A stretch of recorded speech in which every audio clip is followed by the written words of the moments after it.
जय हिंद साथियों, कैसे हैं आप सब। आशा करते हैं आप सब कुशल और मंगल होंगे। आज की जो हमारी टॉपिक होने वाली है वो बहुत ही बेहतरीन टॉपिक होने वाली है। हिंदी की बहुत ही बेहतरीन टॉपिक आदिकाल। आदिकाल को आज हम पूरा पढ़ेंगे। आदिकाल क्या है, कैसे है, इसमें क्या क्या दिया हुआ है, इसमें कैसी रचनाएं हुई, इसकी सामाजिक परिस्थिति क्या थी, सारी चीज़ों पर आज हम डिस्कस करने वाले हैं। तो चलिए समय को ज़्यादा ना लेते हुए आज हम यही स्टार्ट करते हैं। आदिकाल। आदिकाल क्या है, आदिकाल का नामकरण कैसे हुआ, आइए इस पर विस्तृत चर्चा करते हैं। आदिकाल की बात करी जाए तो आपका जो आदिकाल है, आपके आदिकाल का जो समय है, समय सीमा की बात करी जाए तो वो 1050 से 1375 तक है। 1050 से 1375 ईस्वी तक। अब इसके नामकरण की बात करी जाए, नामकरण केवल आदिकाल को आदिकाल के नाम से ही नहीं जाना जाता है। अनेक विद्वानों ने अनेक नाम दिए हैं। जैसे गणपति चंद्र की बात करी जाए, इन्होंने आदिकाल को शून्य काल या आरंभिक काल के नाम से जाना। इसी तरह अगर देखा जाए आदिकाल को आदिकाल किसने कहा, आदिकाल को आदिकाल डॉक्टर हजारी प्रसाद द्विवेदी जी ने कहा। आपके आदिकाल को संधि काल व चारण काल भी कहा जाता है। संधि काल व चारण काल किसने कहा, डॉक्टर राम कुमार वर्मा जी ने कहा। केवल चारण काल की बात करी जाए तो चारण काल केवल किसने कहा, जॉर्ज ग्रियर्सन ने।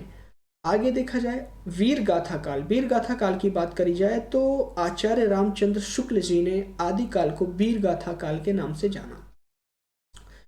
अगर बात करी जाए वीर काल, वीर काल की बात करी जाए तो विश्वनाथ प्रसाद मिश्र ने, विश्वनाथ प्रसाद जी ने आदिकाल को वीर काल के नाम से कहा, पुकारा। ठीक है, आगे बढ़ते हैं। आगे क्या क्या आदिकाल के नाम है और क्या नाम है आगे जान लेते हैं। आगे जो आपका आदिकाल है सिद्ध एवं सामंत काल। सिद्ध और सामंत काल की बात करी जाए तो राहुल सांस्कृत्यायन जी ने आदिकाल को सिद्ध एवं सामंत काल कहा। और देखा जाए तो बीज वपन काल, बीज वपन काल की बात करी जाए तो महावीर प्रसाद द्विवेदी जी ने आदिकाल को बीज वपन काल के नाम से पुकारा। आधार काल की बात कर ली जाए, सुमन राजे जी ने आधार काल कहा आदिकाल को। प्रारंभिक काल की बात करी जाए तो मिश्र बंधुओं ने क्या कहा, आदिकाल को प्रारंभिक काल कहा। तो केवल आदिकाल को केवल एक नाम से ही नहीं बल्कि अनेक नामों से पुकारा गया। हमने देखा कि आदिकाल को और किन किन नामों से जाना जाता था। तो आपका जो हिंदी साहित्य का इतिहास है लगभग वो 8वीं शताब्दी से लेकर 14वीं शताब्दी तक के मध्य का जो काल है, यानी कि 8वीं शताब्दी से लेकर 14वीं शताब्दी तक के मध्य का जो काल है उन्हें आदिकाल के नाम से जाना गया। ठीक है, इतनी बात हो गई। अब हम बात कर लेते हैं कि आदिकाल की प्रमुख प्रवृत्तियां क्या हैं। आदिकाल की प्रमुख प्रवृत्तियों की बात करी जाए तो देखा जाए इसमें वीर रस की प्रधानता है। क्यों है वीर रस की प्रधानता, ये इस पर हम चर्चा करते हैं। तो देखा जाए तो ये जो सर्वमान्य मत है कि इसमें जो आपका आदिकाल, इसमें वीर रस प्रधान रचनाएं अधिक हुई, इसीलिए इसे वीर गाथा काल के नाम से भी जाना जाता है। जो सभी रासो ग्रंथ हैं वो वीर रसात्मक ग्रंथ हैं, यानी कि जो आदिकाल में रासो ग्रंथ की रचना हुई वो सब वीर रस से परिपूर्ण हैं, वीर रसात्मक हैं। देखा जाए तो जो पृथ्वीराज रासो है, बीसल देव रासो आदि ग्रंथ जो हैं, इनका जो मूल कारण था एक रूपवती स्त्री को ही माना गया, जिसमें जो है बिसल देव रासो, पृथ्वीराज रासो, ये जो ग्रंथ हैं इसका जो लिखने का कारण था वो क्या था, रूपवती स्त्रियां थी। आदिकाल में कुछ ही वीर काव्य में साहित्य सौंदर्य मिलता है, अधिकतर में केवल वर्णन की प्रधानता, यानी जो अधिकतर आदिकाल के आपके ग्रंथ मिलते हैं उसमें वीर रस की प्रधानता दिखाई गई है। क्या है, उसमें आपके वीर रस की प्रधानता है। चलिए हम देख लेते हैं जो आपके रासो साहित्य है, रासो शब्द है, उस रासो शब्द का उत्पत्ति जो है विद्वानों द्वारा क्या क्या माना गया है। जैसे बात करी जाए गारसा दत्तासी जी का, तो इन्होंने जो रासो शब्द की उत्पत्ति कही, इन्होंने कहा ये राजसूय से इसकी उत्पत्ति हुई है। नरोत्तम स्वामी जी की बात करी जाए तो इन्होंने कहा है कि जो राजस्थानी भाषा के रसिक शब्द हैं, क्या रसिक शब्द के रसिक रास रासों से हुआ है। आपके जो रामचंद्र शुक्ल जी ने हैं, इन्होंने कहा कि रासो शब्द का उत्पत्ति रसायन शब्द से हुआ है।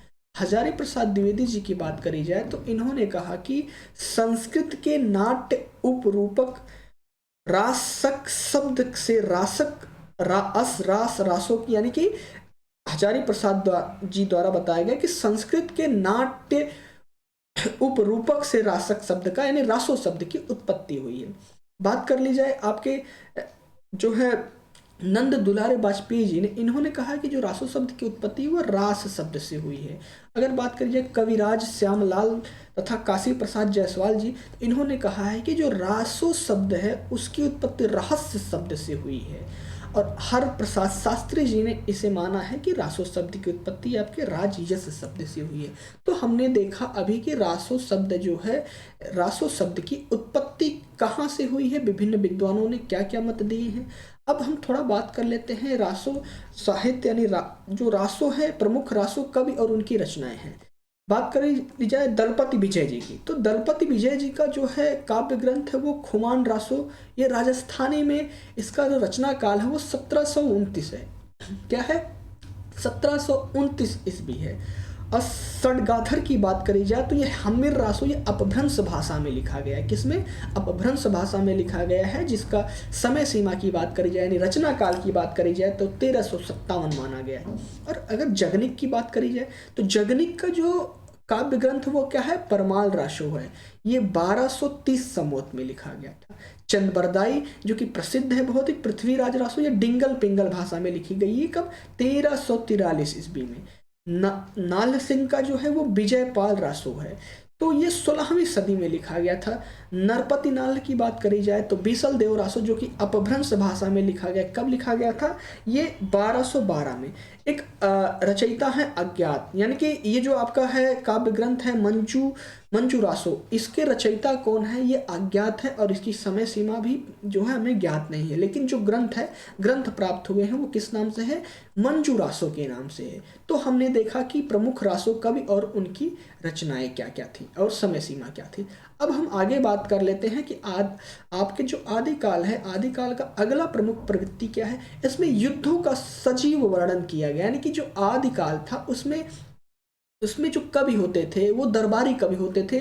उनका उद्देश्य आश्रयदाता और जो राजा यानी उनकी सूरवीरता और पराक्रमता को दर्शाना होता था। यानी कि जो कवि होते थे वो दरबारी कवि होते थे और अपने राजा का जो बखान करते थे, अपने कविता के माध्यम से उनका गुणगान करते थे कि जो हमारे ये राजा हैं इस तरीके से करते हैं, तो उनकी सूरवीरता और पराक्रमता को दर्शाता है। ठीक है, आगे बात करी जाए, युद्धों का चित्र इस काल में प्रमुख विषय रहा है। और वह जो युद्ध हुए हैं वो सुंदर और सजीव यथार्थ उसका वर्णन किया गया। लेकिन जो युद्ध हुए हैं उसमें कहीं ना कहीं देखा जाए तो रूपवती स्त्री जो है उसका मूल कारण रही है। आपके डॉक्टर श्याम सुंदर दास जी ने कहा है कि इस काल की कृतियों का युद्ध वर्णन इतना मार्मिक तथा सजीव हुआ कि उनके सामने पीछे के कवियों का अनुपात गर्भित किंतु निर्जीव रचना नकल सी जान पड़ती है। किसका कथन था? यह डॉक्टर श्याम सुंदर दास जी का कथन था। चलिए आगे हम देखते हैं अगली प्रवृत्ति क्या है। अगली प्रवृत्ति की बात करी जाए तो कल्पना की बहुमूल्य ऐतिहासिकता का अभाव। ठीक है, तो कल्पना की बहुल्य ऐतिहासिकता का अभाव, तो कल्पना के द्वारा इन कवियों ने प्रत्येक वस्तु को रंगीन अद्भुत बनाने का अथक प्रयास किया है। ठीक है, अब देखा जाए अगला क्या, साधारण घटना भी चमत्कार पूर्ण दिया जाता है।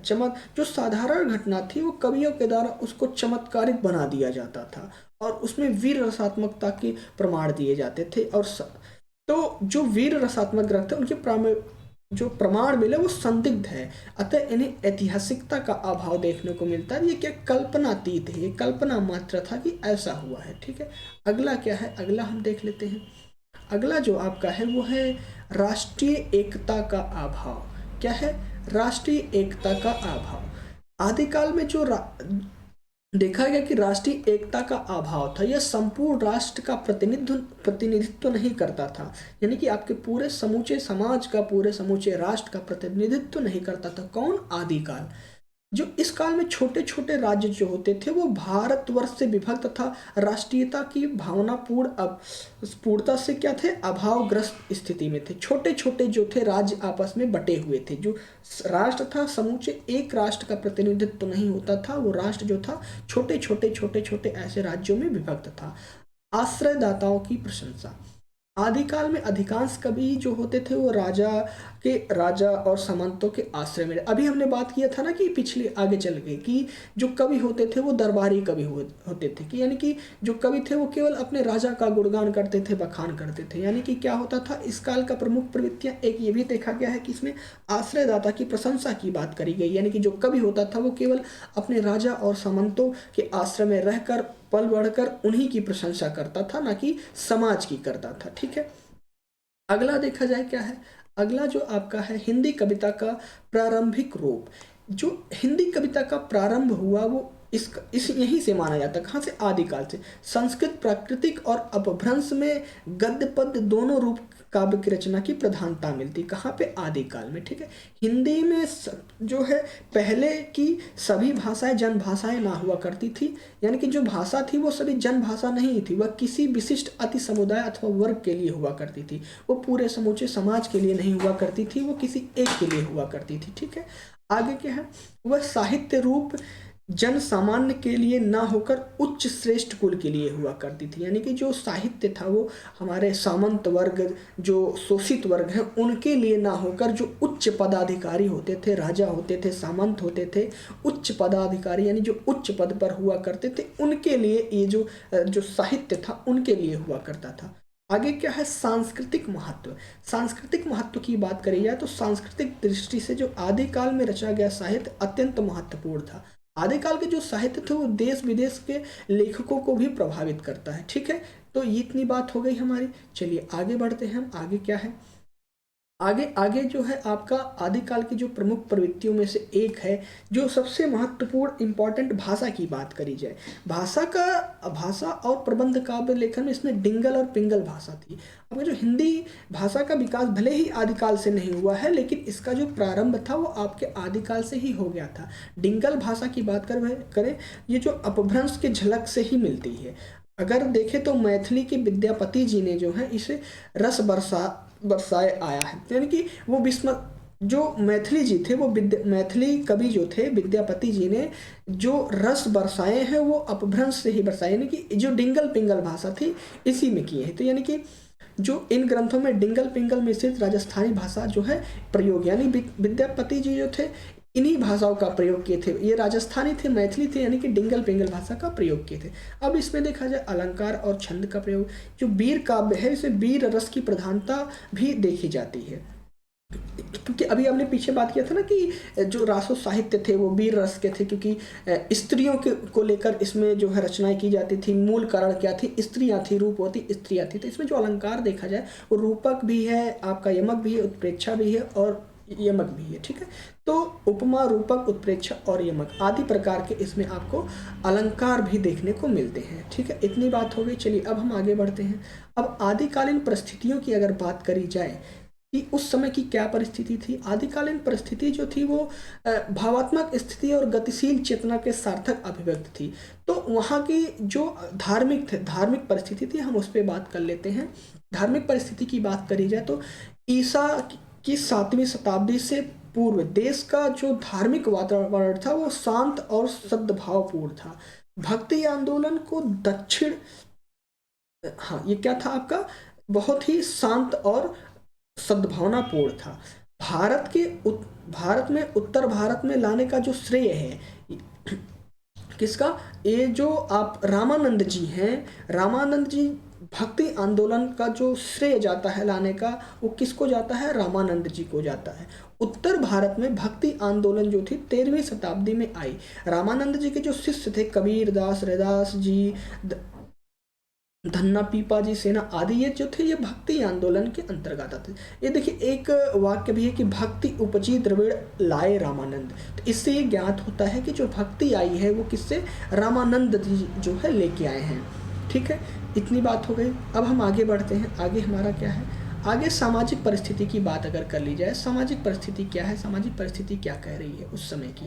ठीक है, तो सामाजिक परिस्थिति जो ये थी कि जो वहाँ की सामाजिक परिस्थिति थी, वहाँ की बोले तो आदिकालीन समय की बात करी जा रही है, केवल पर्टिकुलर एक जगह की बात नहीं, इस समय सीमा की बात करी जाए। वो जनता की स्थिति अत्यंत दयनीय थी, क्योंकि जो कविताएं होती थी, जो गद्य रचा जाता था, वो राजा को, महाराजा को लेकर रचा जाता था। जो आपके बुर्जुआ वर्ग थे, जो सर्वहारा वर्ग थे, जो दलित शोषित वर्ग थे, उन पर ध्यान नहीं दिया जाता था। जो जनता जो थी, धर्म और शासन दोनों में स्वयं निराश्रित पा रही थी। यानी कि जो जनता थी निचले वर्ग की, उनको शासन भी प्रताड़ित करता था और धर्म द्वारा भी प्रताड़ित किया जाता था। जैसे कबीरदास जी ने इस पर इसका कठोर विरोध किया है, और उन्होंने तो जो है अलग अलग धर्मों को लेके भी बहुत सारी बातें की हैं। तो जो वहाँ की जनता थी, वो जनता जो थी कि आपका बहुत ही शोषित हुआ करती थी, क्योंकि जो कविताएं रची जाती थी वो किसी एक पर्टिकुलर वर्ग को लेकर रची जाती थी। कबीरदास जी यहाँ तक भी कहते हैं कि कंकर पाथर जोड़ के मस्जिद लियो बनाए, ताछड़े मुंगला बांधे का बहरो हुए खदाए। किसी एक समुदाय को लेकर वो नहीं चलते। तो कहते थे कि जाति पात बूझे नहीं कोई, हरि को भजे सो हरि का होई। क्योंकि उस समय जो समुदाय था वो किसी एक जाति को लेकर चलता था। जो उच्च वर्ग के लोग थे, उच्च वर्ग को ज़्यादा जो महत्व दिया जाता था। निचले वर्ग के, जो निचले तबके के शोषित वर्ग थे, उनको, उन पर विशेष ध्यान नहीं दिया जाता था, बल्कि उनको, उनका शोषण किया जाता था, उनको प्रताड़ित किया जाता था। तो कबीरदास यही कहते हैं कि जाति पात बूझे नहीं कोई, हर को भजे सो हरि का हो। यानी कि जाति पात से कोई मतलब नहीं है। आप भगवान हो, अल्लाह हो, ईश्वर हो, आपके जो पीर पैगंबर हो, उनको पूजिए, तो आपके जो है पीर पैगंबर की प्राप्ति होगी। तो ये इतनी बात हो गई। जो वास्तविकता थी कि दोनों ही जनता का शोषण करते। तभी हमने बात किया ना कि जो निचला वर्ग था, उनको वो धर्म द्वारा भी और शासन द्वारा भी प्रताड़ित किए जाते थे। तो सामान्य जन जो था, हाँ, निचले वर्ग के जो व्यक्ति थे, महिलाओं को की बात करी जाए या आपकी निर्धनता की बात करी जाए, तो जो निचले वर्ग थे उनको शिक्षा से वंचित रखा जाता था। निर्धनता जो है बढ़ती जा रही थी। अच्छा, सती प्रथा का जो उस समय भयंकर अभिशाप था, राजपूत तो इसे आत्मसम्मान और स्वाभिमान, राजपूत जो थे सती प्रथा का भयंकर को, सती प्रथा जो आप था वो चरम सीमा पर थी। राजपूत इसे जो है आत्मसम्मान और स्वाभिमान मानते थे। ठीक है, जो नारी जो थी, उसमें हमने बात करी थी ना कि अभी जो युद्ध का कारण हुआ करता था वो नारी ही हुआ करती थी। जो सुंदर नारियां हुआ करती थी, राजा महाराजा उस नारी के लिए ही आपका युद्ध किया करते थे। तो राजाओं में बहुविवाह का प्रचलन था। जो राजा होते थे वो एक विवाह ना करके बहुविवाह किया करते थे। तो ये उस समय की जो थी सामाजिक स्थिति थी। समाज जो था छोटे छोटे जातीय उपजातियों में विभक्त था। नारी की दशा की बात करी जाए तो अत्यंत शोचनीय और दयनीय थी। नारी को उस समय केवल भोग और विलास की वस्तु समझा जाता था। उनको जो है पूजा पाठ में भी स्थान नहीं दिया जाता था। उनको शिक्षा से वंचित रखा जाता था, उनका शोषण किया जाता था। अगर किसी सुंदर स्त्री को देख लिया जाए, राजा महाराजा जो थे उनके लिए युद्ध कर लेते थे। उन्हें केवल अपने भोग विलास को, यानी कि अपने केवल अपने काम वासना के लिए ही स्त्रियों को समझते थे। तो इतनी बात होगी। अब वहाँ की सांस्कृतिक परिस्थिति की बात करी जाए। जो सांस्कृतिक परिस्थिति थी आपकी, वहाँ की सांस्कृतिक परिस्थिति जो थी, हर्षवर्धन के समय में देखा जाए तो भारतीय संस्कृति जो थी अपने चरमोत्कर्ष पर थी। उस समय स्वाधीनता तथा देशभक्ति के भाव दृढ़ थे। पारंपरिक संगीत, मूर्ति, चित्र, स्थापत्य आदि कलाओं में खूब प्रगति हुई। उस समय मंदिर का निर्माण भी होने लगा। जैसे आपका भुवनेश्वर हो गया, सोमनाथ मंदिर हो गया, पुरी का मंदिर हो गया, कांची का हो गया, तंजौर का हो गया, खजुराहो का मंदिर हो गया। ये उस समय ही बने हुए थे। कब? आदिकालीन की बात करी जा रही है। उस समय की ये सांस्कृतिक परिस्थिति थी। यौवनों में जो था आक्रमण और भारतीय संस्कृति का विघटन होने लगा था।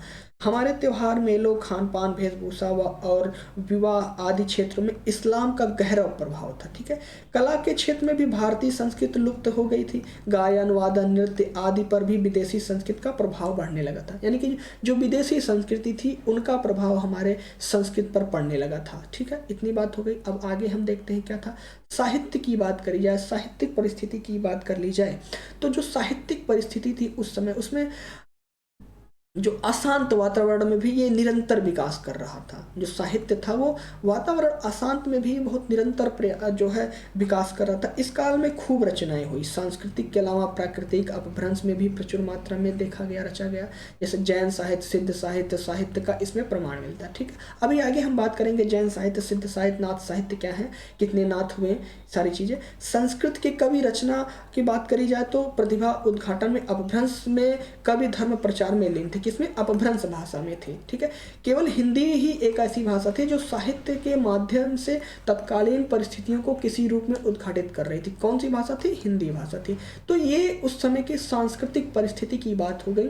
अब हम आगे बढ़ते हैं, अब बात कर लेते हैं आदिकालीन साहित्य का विभाजन कैसे हुआ, कहाँ हुआ।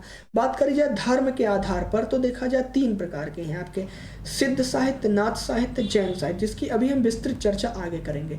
लौकिक साहित्य में जो प्रमाण मिलते हैं वो आपका मिलता है ढोला मारू द रुद्रा, आपका मिलता है वसंत विलास, राउल वेला, आपका मिलता है वर्ण रत्नाकर, जो खुसरो का काव्य मिलता है, विद्यापति का पदावली मिलता है। रासो साहित्य की बात करी जाए तो आपके इसमें खुमान रासो, बिसलदेव रासो, पलमार रासो, हमीर रासो, पृथ्वीराज रासो, विजयपाल रासो, ये सारे युद्धों का सजीव वर्णन इसमें किया गया है। इसमें सब युद्ध ही हुए हैं, लगभग युद्धों का वर्णन ही किया गया है।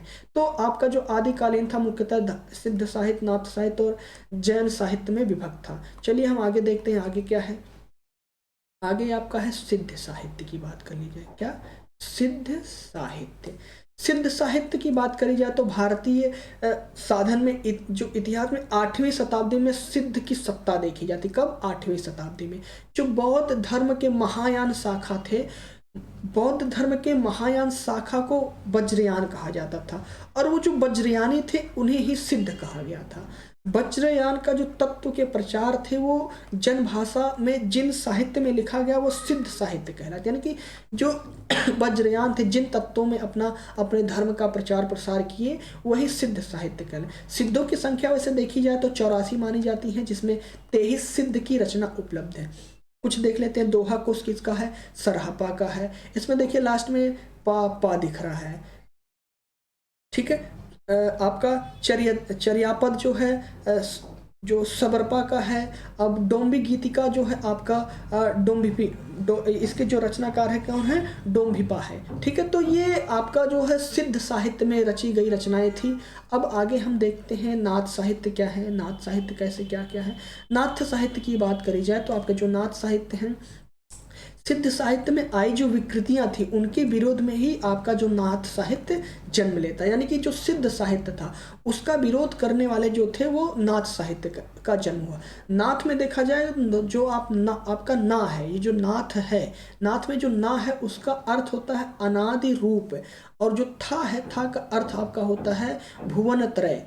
ठीक है, जो नाथों की साधना प्रणाली थी वो हठ योग पर आधारित थी। ठीक है, किस पे थी, हठ योग पर। देखा जाए नाथ संप्रदाय जो थे उसमें 9 नाथ आते हैं। कितने आते हैं, 9 नाथ आते हैं। प्रथम थे आदिनाथ, इसमें सब में देखेंगे लास्ट में नाथ दिखेगा, मत्स्यनाथ, गोरखनाथ, गहिड़ीनाथ, चपटयनाथ, चौरंगीनाथ, जालंधरनाथ, भरतेंद्रनाथ, भरथरीनाथ, यानी ये इनका दो नाम था, भरथरीनाथ यानी कि गोपी चंद्रनाथ। ये कितने थे, 9 नाथ थे। गोरखनाथ साहित्य में देखा जाए तो आरंभकर्ता माने जो गोरखनाथ थे, आपके 9 नाथों में से एक गोरखनाथ यानी जो थे वो क्या थे, इस साहित्य के आरंभकर्ता माने जाते हैं। गोरखनाथ लगभग 40 रचना मानी जाती है, जिसमें से कुछ प्रमुख है जैसे शब्दी, पद, प्राण, संकली, इस तरीके के ये जो है रोमावली, सप्तवारी, किसकी रचना है, ये गोरखनाथ का साहित्य है। ठीक है, इनके द्वारा रचित की गई है। ठीक है, आगे बढ़ते हैं। आगे क्या है, जैन साहित्य। जैन साहित्य की बात अगर हम करें तो जो हमारा जैन साहित्य, ये आदिकाल की उपलब्ध सामग्री में जैन साहित्य में सर्वाधिक ग्रंथ हैं। ठीक है, आपका जो आदिकाल है, आदिकाल में अगर देखा जाए तो सर्वाधिक जो ग्रंथ की उपलब्धि है किसमें, जैन साहित्य में। जैन धर्म में 24 तीर्थंकर हुए। जैसे जैन धर्म के प्रवर्तक आपको पता ही होगा महावीर स्वामी जी को माना जाता है। ठीक है, भारत में के पश्चिम क्षेत्र में जैन साधुओं ने अपने मत का प्रचार प्रसार हिंदी कविता के माध्यम से किया था। तो जैन कवियों ने आचार, रस, पास, चरित्र, फागु आदि विभिन्न शैलियों में साहित्य रचा।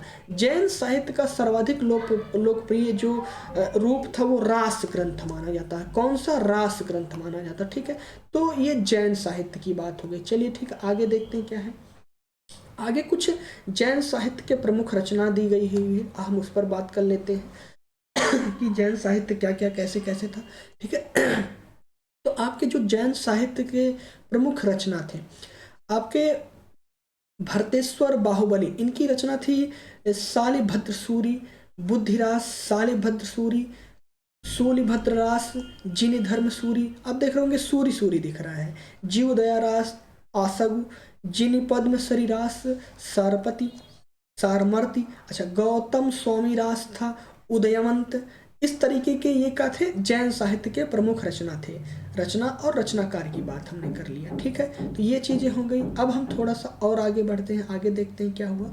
तो आगे देखा जाए, अगर हिंद आदिकाल जो था, आदिकाल हिंदी का पहला कवि माना जाए किसे है, तो आपके जो राहुल सांस्कृत्यायन जी थे, राहुल सांस्कृत्यायन जी ने 7वीं शताब्दी के कवि सरहापा को हिंदी का पहला कवि मानते हैं। वहीं डॉक्टर शिव सिंह सेंगर जी 7वीं शताब्दी के उससे या पुण्य नामक जो कवि थे, उन्हें हिंदी का प्रथम कवि मानते हैं, ठीक है।